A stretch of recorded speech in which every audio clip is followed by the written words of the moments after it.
Hello and welcome to the OWC instructional series of videos. In this installment, we're going to show you how to install an SSD in a late 2012 27-inch iMac. You should watch this video in its entirety before attempting this upgrade. You'll need to disassemble much of your iMac, which can be a very tricky process, so professional installation is recommended.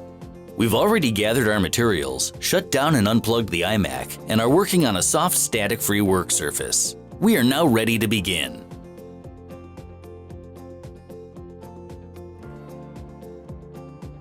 The display on the iMac is held in place with an adhesive around the edges which you'll have to cut apart. This is a tricky process which runs the risk of cracking the display, so you'll need to be very careful. Starting on one of the lower corners, insert the screen removal tool between the glass and the chassis.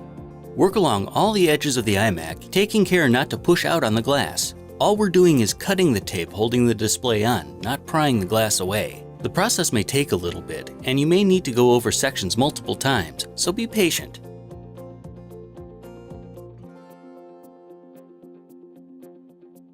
The corners may be a little tricky. Make sure the tool is right up against the chassis to make sure all the tape is cut. When near the camera, you may feel some bumps as the tape is thin here. Continue around the iMac until you reach the other side.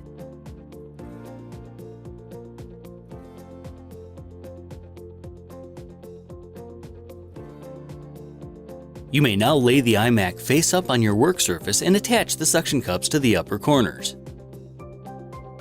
Do one last check to make sure you've loosened all the adhesive around the edges of the iMac. Then lift up on the glass using the suction cups until you can see the cables inside. The outermost cable should slide right out of its socket. To detach the innermost cable, first lift up on the black plastic tab to unlatch it, then slide it out of its socket as well. You can then angle the display the rest of the way up and remove the adhesive holding the bottom of the display. Simply grab the tab on each side of the screen and slowly pull it towards the center until it comes free.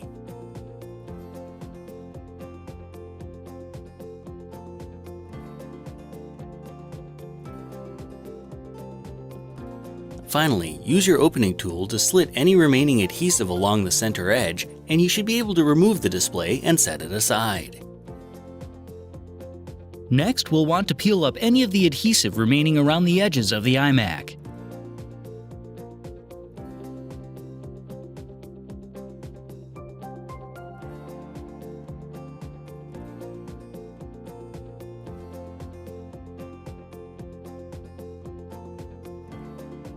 Then, do the same thing on the display itself. To get at the back side of the logic board, we'll need to remove several pieces. First, we'll want to move the iMac's left speaker. Do this by loosening these two Torx T10 screws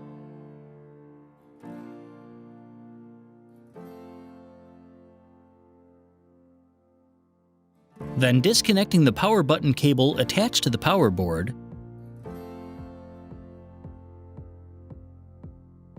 and finally the speaker cable.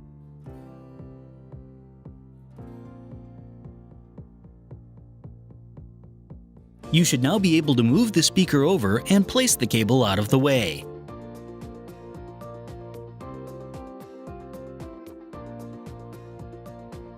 Next, we'll need to remove these two Torx T10 screws holding in a drive bracket.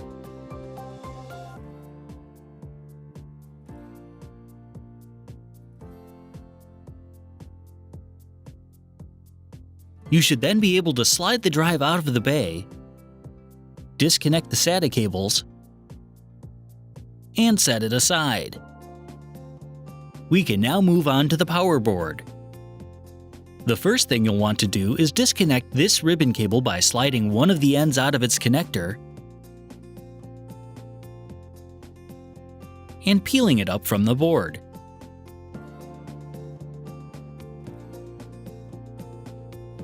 Next, remove these two longer Torx T10 screws that hold the board in.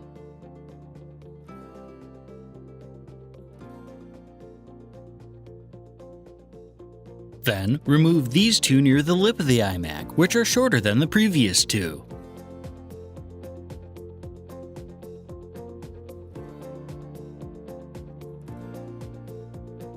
Carefully lift the power board up by the edges and maneuver it out from its space and turn it to reveal 2 more cables to disconnect.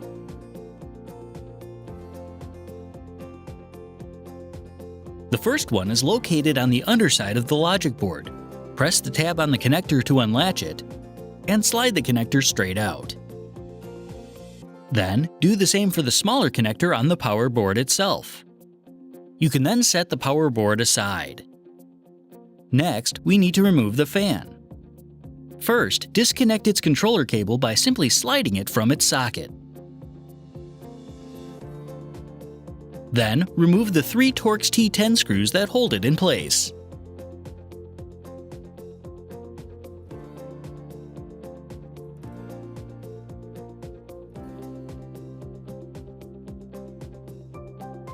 Finally, peel back the tape holding the fan to the heatsink, and you should be able to remove it from the iMac. Next, we need to remove the right side speaker out of the way. Loosen these 2 Torx T10 screws and you should be able to move the speaker over like you did the other one.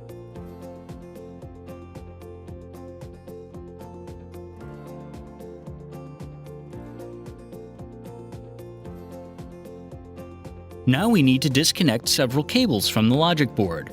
Start with the cable near the chassis. This one simply lifts up and out of its socket. Next, slide the speaker cable out of its socket. Detach the camera cable by first lifting up on the black tab to unlock the handle, then slide it out of its connector.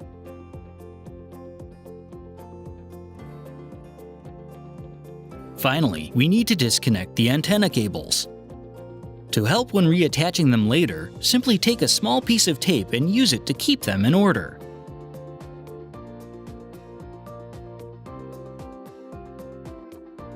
Then, simply lift the cables up and off their snap connectors. But you need to be extremely careful as these connectors are surface mounted and quite fragile.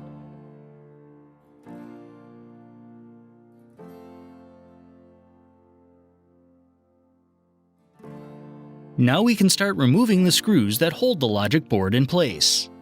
Start with these 2 Torx T10 screws, which are longer than the others.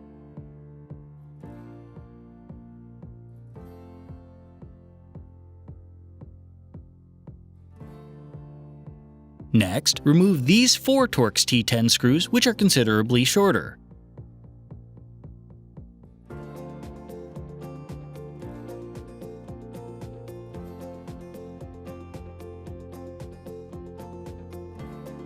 Then, loosen the captive Torx T10 screw located through this hole in the logic board.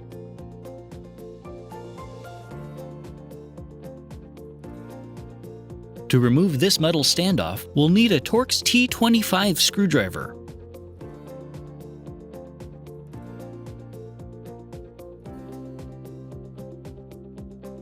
The final 2 Torx T10 screws we need to remove hold the heatsink to the chassis.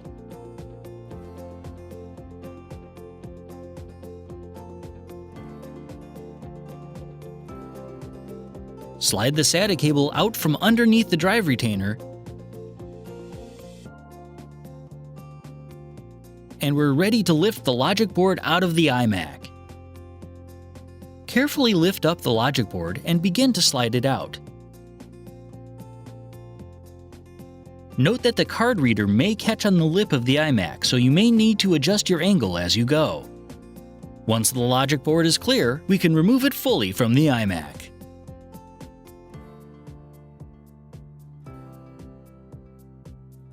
The notch in the SSD module lines up with the pin in the SSD socket on the iMac. Simply line up the 2 pieces, slide them together, and secure the SSD module with its Torx T5 screw.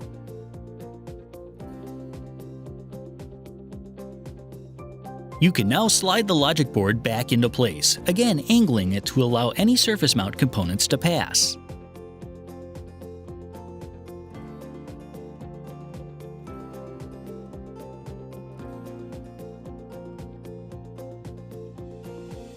Replace the 2 Torx T10 screws that hold the heatsink in place,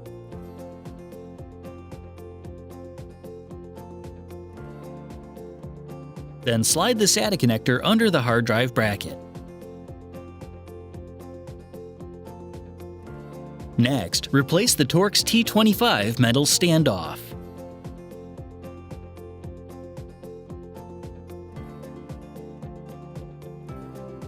We can now replace the Torx T10 screws that hold the logic board in place.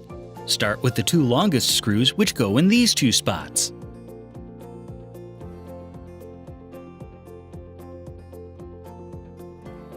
Then replace the four shorter screws in the remaining holes.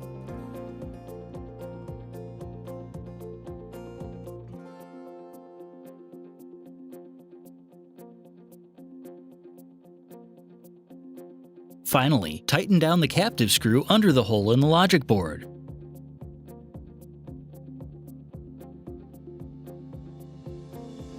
Now we can start reconnecting the logic board cables.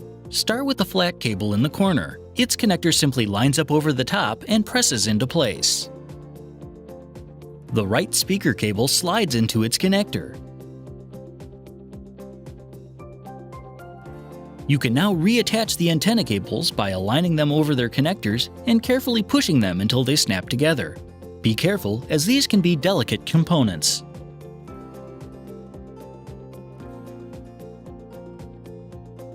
Remove the tape from the cables when you're done. Next, reattach the camera cable by sliding the connector into its slot, then locking it into place with the handle. We can now slide the speaker back into place and secure it with its two Torx T10 screws.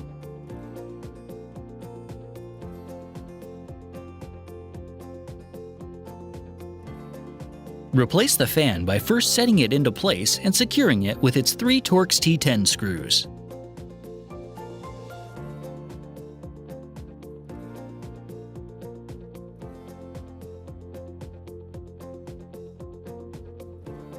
Then, slide its controller cable connector back into its slot and use the tape on the heatsink to once again attach it to the fan.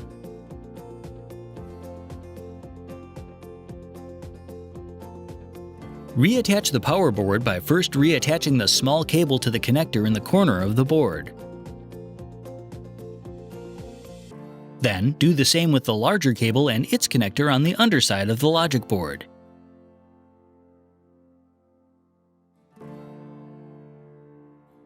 You can then maneuver the board back into place. Take the longer power board screws and use them to secure the innermost spots.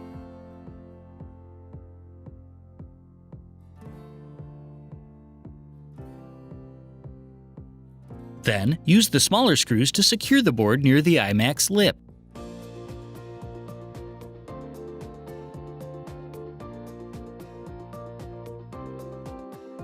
Next, slide the thicker cable into its connector and press down on it so that it once again adheres to the board. Make sure the speaker cable is out of the way, then reattach the hard drive to the SATA connector,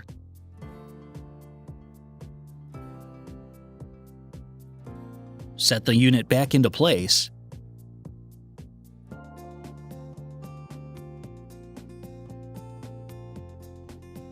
and secure it with its two Torx T10 screws.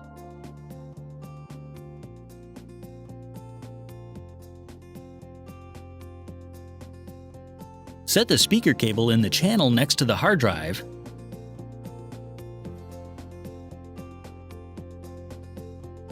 then move the left speaker back into place and tighten it down.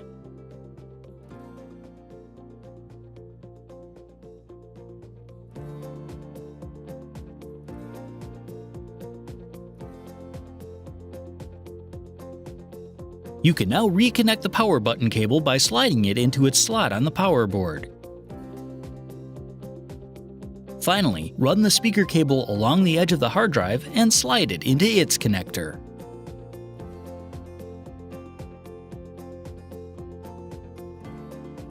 Next, we need to put the display tape pieces in place, following the placement instructions on the sheet that came with your kit. The piece numbers will follow clockwise from the upper left corner.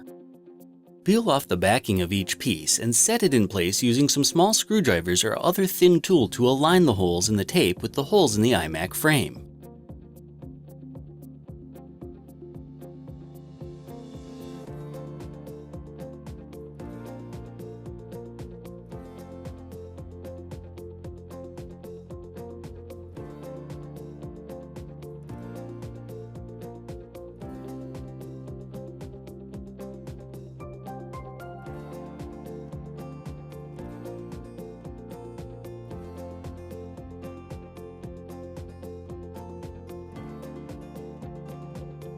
For the two lower pieces, the tape needs to go on the display rather than on the chassis. Make sure you have the corner pieces tight around the edges.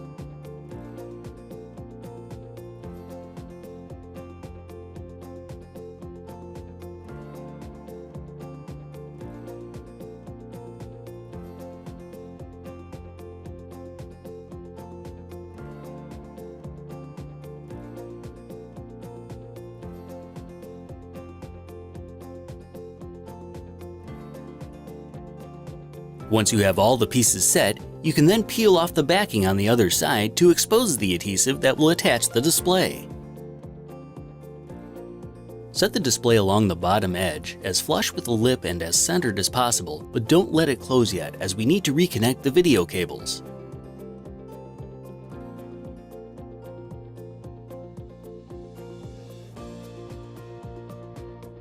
Reattach the centermost cable by sliding the connector into its socket and locking it into place with the handle. Then, simply slide the outermost connector into its socket and press the cable into its channel. You can now carefully lower the display into place, making sure you have the edges lined up correctly.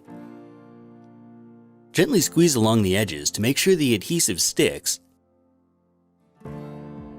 You can now remove the suction cups. Then use the microfiber cloth to remove any fingerprints or suction cup marks.